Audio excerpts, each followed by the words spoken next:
Hey guys, Tim here with You Can Man. Welcome back to part 2 of the library renovation series.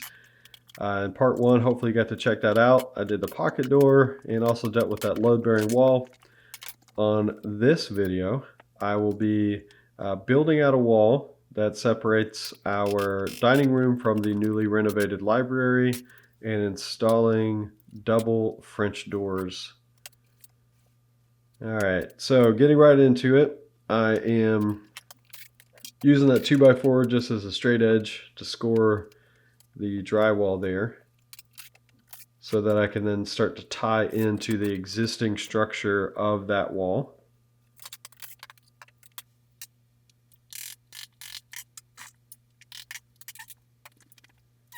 So I did actually find some termite damage in this wall. It wasn't a big surprise because I ran across some other termite damage when I was doing renovations years ago in this area of the house. It's all really, really old termite damage.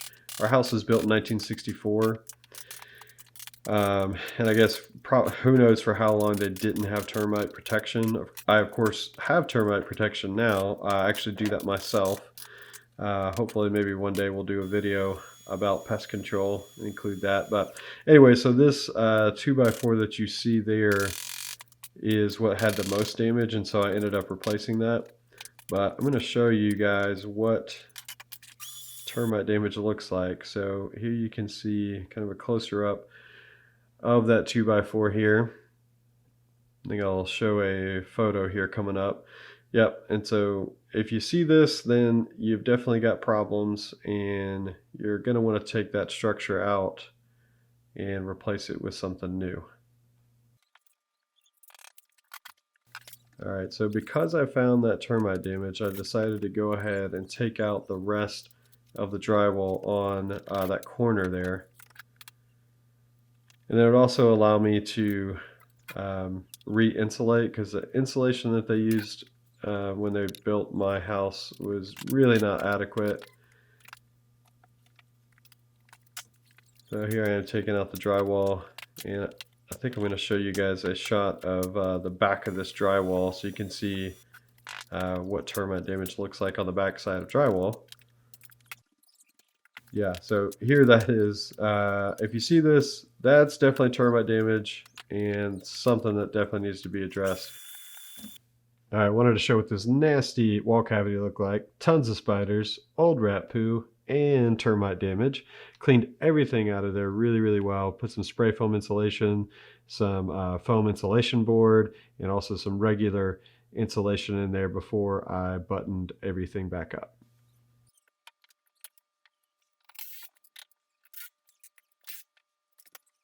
All right, so I decided to take out a strip of drywall up top here. I was thinking, maybe I can just put a top plate right on it, but decided against that because I really kind of wanted structure right onto structure instead of having a piece of drywall sandwiched in between.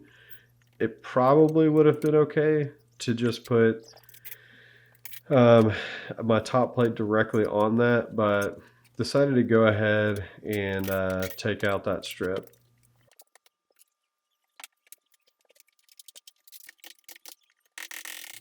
All right, more drywall surgery here. It does take an incredibly long time sometimes to get, if you got this steel corner bead, and this wall also had like a really heavy skim coat on it because we had wallpaper on this wall, so they had to do a skim coat, my drywall guys.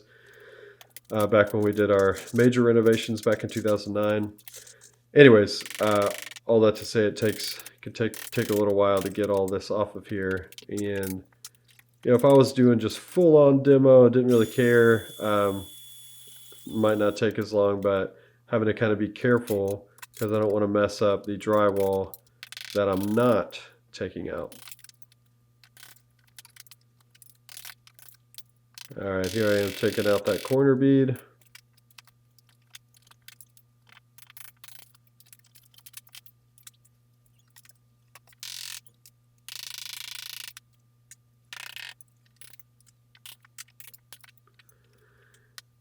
And what I cut or what I scored earlier on that ceiling was just not the best. So I think I got out the Sawzall. I was like, okay, just gonna cut this like this, and then I just switched over to a drywall knife there, and I'm using the vacuum to collect that dust as I'm cutting. It does produce a lot of dust. Okay, here I am taking out that termite infested 2x4. I used another 2x4 just as a temporary support, just to make sure the header wasn't going anywhere. It shouldn't have. This is not a load bearing wall because my ceiling joists are running parallel with this wall, but just to make sure, went ahead and put a temporary support in there. And here I am replacing that 2x4 with a new one. There was a little bit of termite damage in those other 2x4s, but there's still plenty of solid structure to those, so I decided to go ahead and keep that. And again, this is not active termite infestation. It's all like probably decades old. All right, here I am putting in the first of 2 top plates underneath the existing header. Didn't really have to put 2 in there, but just for added structure, make it nice and solid, and to have more structure for the drywall to attach onto. All right, putting that second one in there.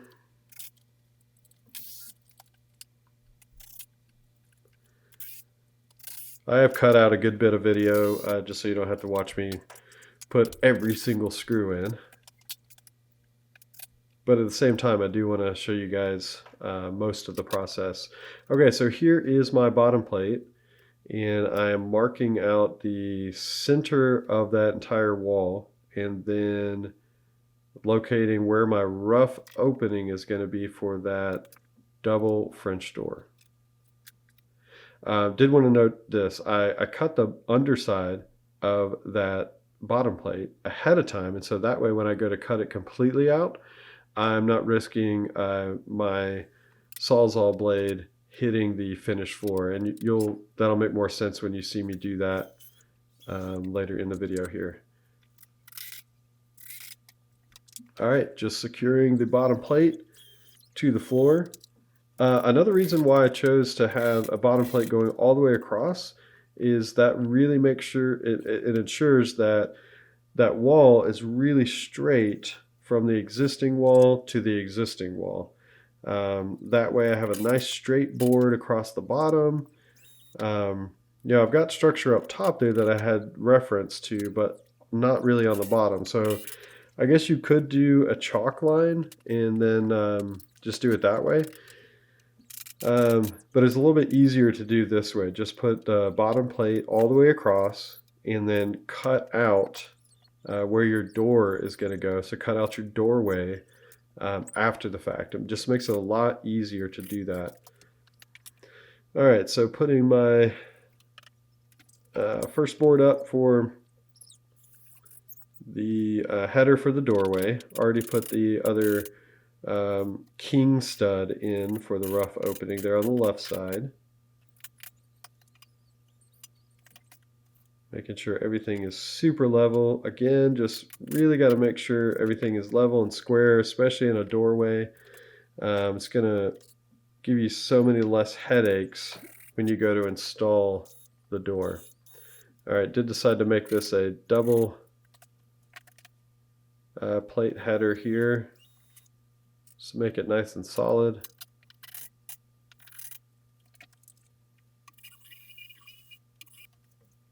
All right, measuring for my jack stud. So that represents the rough opening there on that side. And then the other jack stud will represent the other side of the rough opening.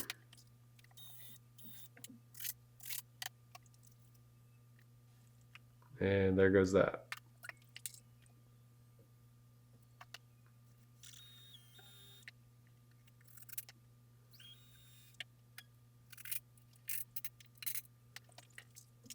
I do use screws when I'm doing framing like this. That way I can undo when I make a mistake, and I don't own a nail gun.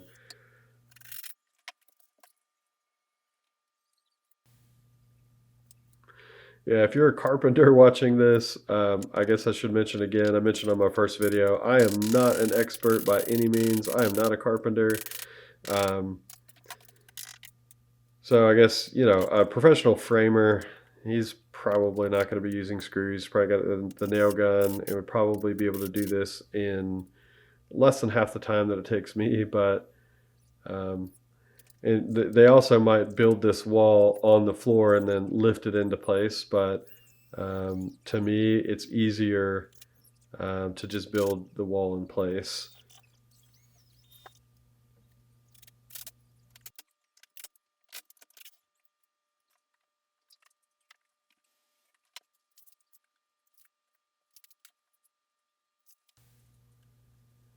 All right, putting my last 2x4 in there. If I would have cut this a little bit longer, I could have pressure fitted in there and it would have stayed in place. That way I wouldn't have to be fighting it while I'm trying to secure it in.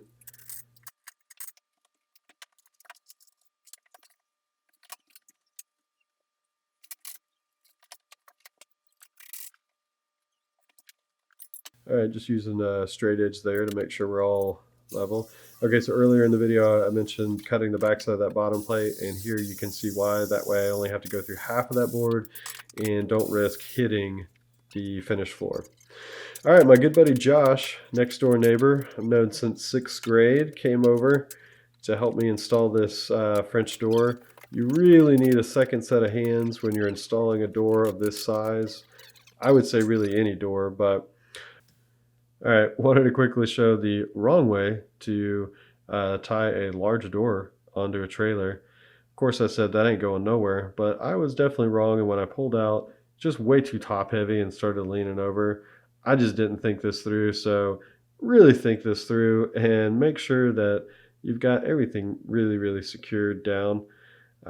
Anyways, just wanted to show that there. All right, so here we are putting the door in.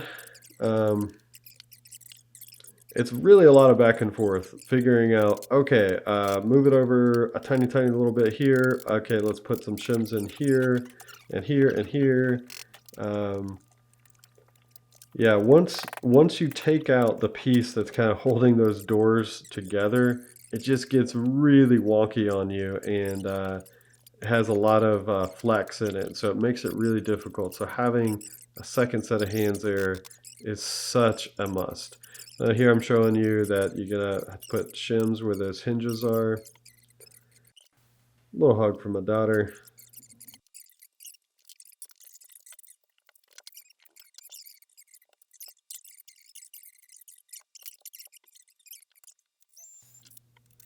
All right, so this is pretty much wrapping this this video up here, guys. Really appreciate you guys following along. In the next video, I'm going to be doing hopefully the built-ins that are going to be on this wall to the right that you see here. And I did actually hire out the drywall, so you'll be able to see that on the next video. We've already painted. It's starting to look really, really nice. Again, thank you guys so much for tuning in. And as always, make sure to please subscribe. And I will catch you guys on the next video. Thanks so much.